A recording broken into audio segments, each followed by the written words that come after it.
Have you ever had the feeling you are a totally or slightly different person when you speak another language? If you have, don't worry. You don't have a split or multiple personality.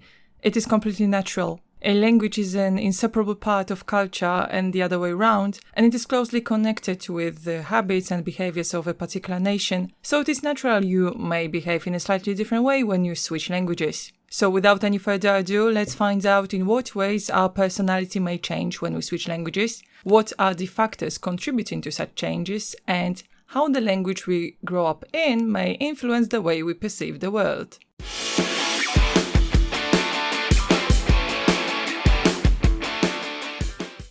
First, I share with you how I perceive speakers of different languages, leaving any stereotypes aside.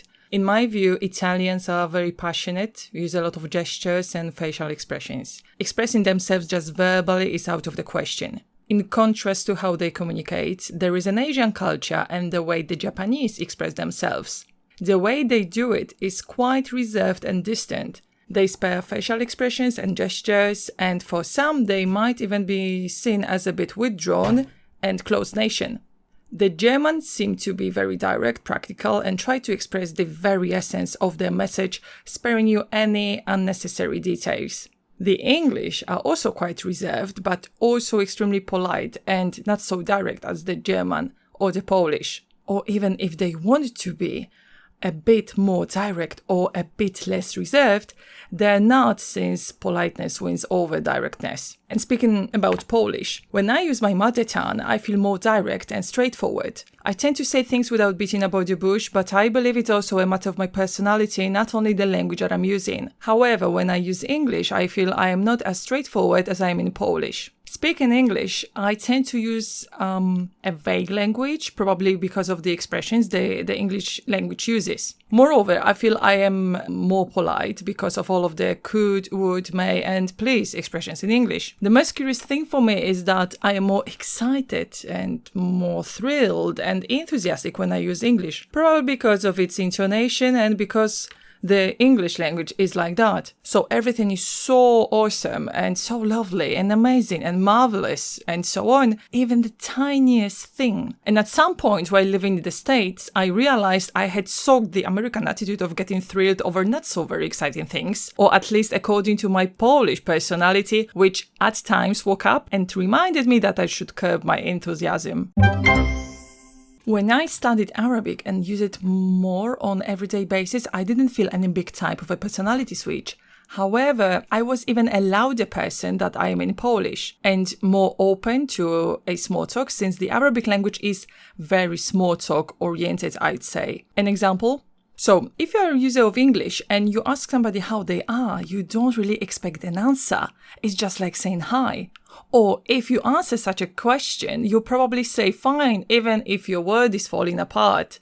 And here again, the English politeness appears. The politeness that will not let your interlocutor feel awkward if you, for example, answered the question honestly that your day sucks. And maybe there would be a bit of a chat about the weather when it comes to English. In the Arabic language, you ask the person how they are, and then you ask how their family is doing and their friends, and then maybe how their business is doing, and then you'll get into details and the conversation point. And I can't imagine such a small talk in Polish with a person I don't know well.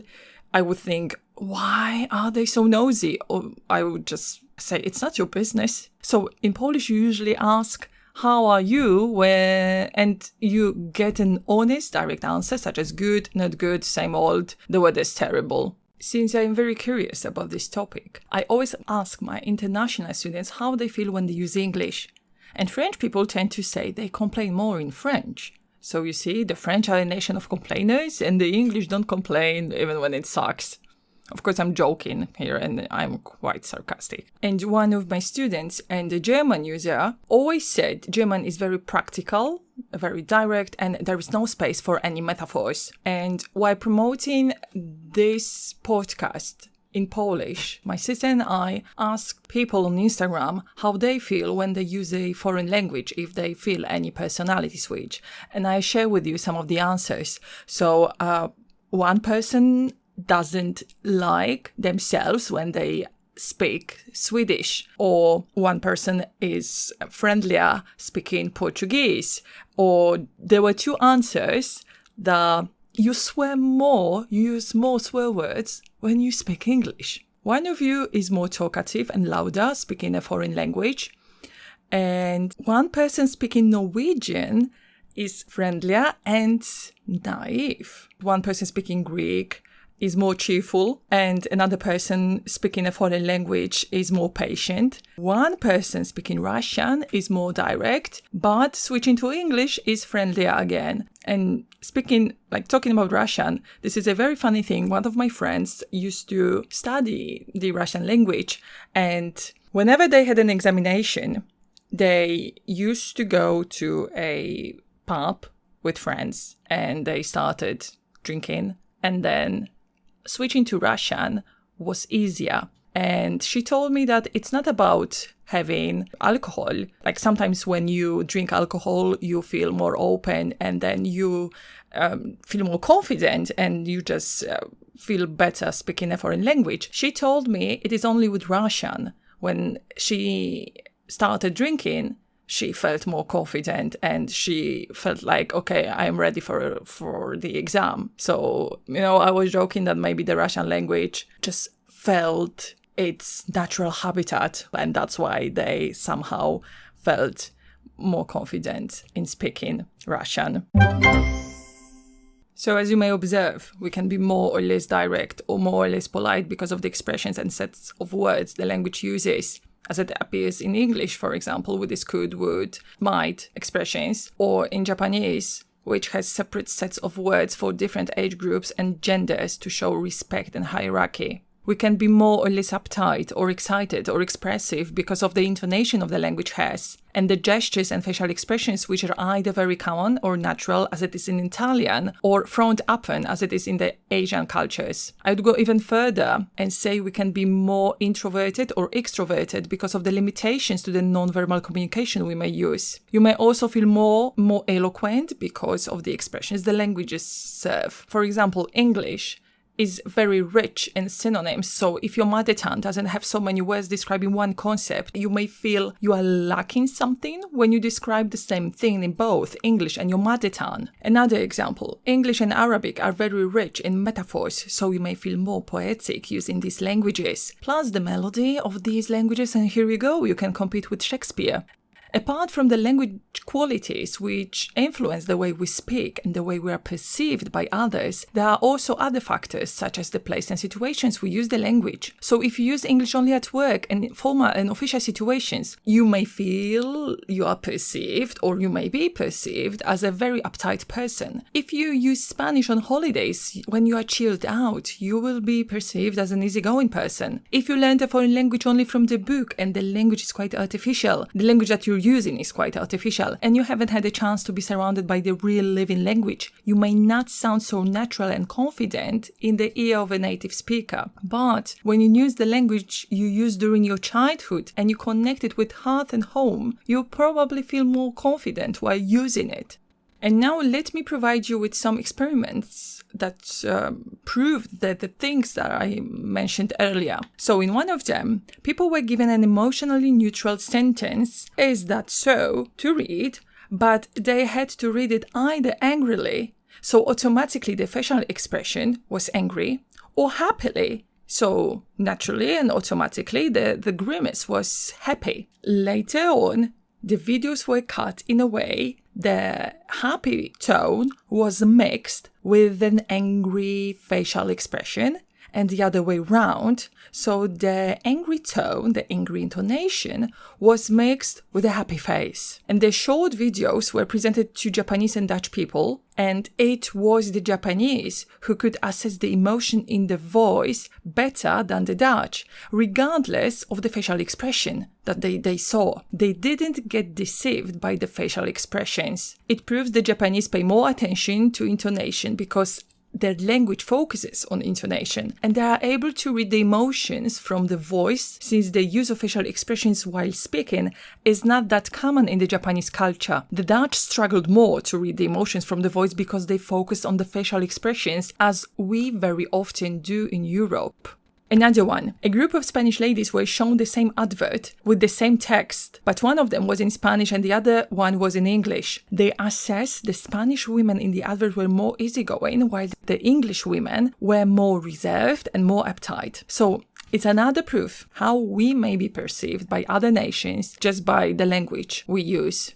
Now I provide you with some experiment which proves we may perceive the world through different glasses when we grow up in a particular language and environment. Some languages have a gender for inanimate objects, some of them do not. But if they have, it usually differs across the languages. So, for example, the word key in German is masculine and feminine in Spanish. In the experiment that I am going to talk about, users of German and Spanish were asked to describe the word key. And users of German described the key as heavy, metal, hard, and useful. For the Spanish, however, the key was lovely, skinny, little, golden. The word bridge in German is feminine but masculine in Spanish. So for the German people, the bridge was beautiful, slender, fragile, and elegant. So they used the adjectives associated with their femininity. For the Spanish,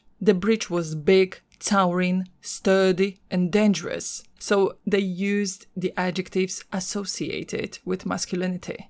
So it proves we tend to attribute the objects with the qualities that we connect with a particular gender.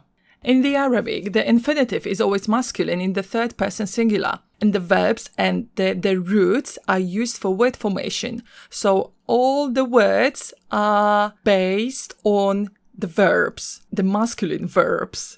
On the other hand, plural inanimate nouns are feminine in Arabic. Oh, shall we dare to look for a connection between masculine-oriented language and the word dominated by men? The language can also raise our spatial awareness and make us point directions easier. There is a Cook community in Australia which does not use right or left directions, but forward and back. And they use north, south, east and west to point directions and movement. So the sentences they create are like, there's an ant on your southeast leg, or move the cup to the northwest a little bit please, or I'm going southwest. Research has proven this community has a better orientation and they are able to point the north, south, east and west with ease. There has been an experiment conducted with participants of this community. Their task was to put photographs of a person chronologically, starting from childhood till the very old age. Interestingly, when they faced south, they put the photographs from left to right. When they faced north, they put the photos from right to left. It's amazing how the spatial awareness changes. When you give the same task to a user of Arabic, they probably put the photographs from right to left, since that's the way they write and read. Our time perception may also be influenced by the language we use. Since English sees time horizontally, saying something like something is ahead or behind us, English users of languages with similar expressions and perception will see the future or the past events on a horizontal timeline. Surprisingly, the users of Mandarin Chinese see time vertically. For them, the next month is a down month and the last month is an up month. So they have the tendency to see the future or past days vertically according to the research. If we talk about time perception, there are languages which do not have so many past, present or future tenses, so the perception of events may also be different. I haven't found any scientific proof yet, but there is a claim speakers who use a variety of future tenses may have a more oriented future mindset, and probably some research, some experiments are being carried out to check it right now. The last interesting fact how the language can change our perception is the ability to distinguish colors. In Russian, you have two distinct words describing light blue and dark blue. According to studies, Russian speakers are able to distinguish the shades of blue even if the colors do not differ a lot, and they are better at distinguishing it than, for example, English speakers who still use the word blue for the darker and lighter shades, like dark blue, light blue, navy blue, and so on. So I would stop at this point. If you are as curious as I am about these concepts, I highly recommend to dig deeper since it's a quite fascinating topic. If you are users of more than one language and you feel a kind of personality switch, or the podcast made you reflect on how you see the world or speakers of other languages, please let me know in the comments. So let's call it a day. It was Kasia speaking to you. Till next time. Bye.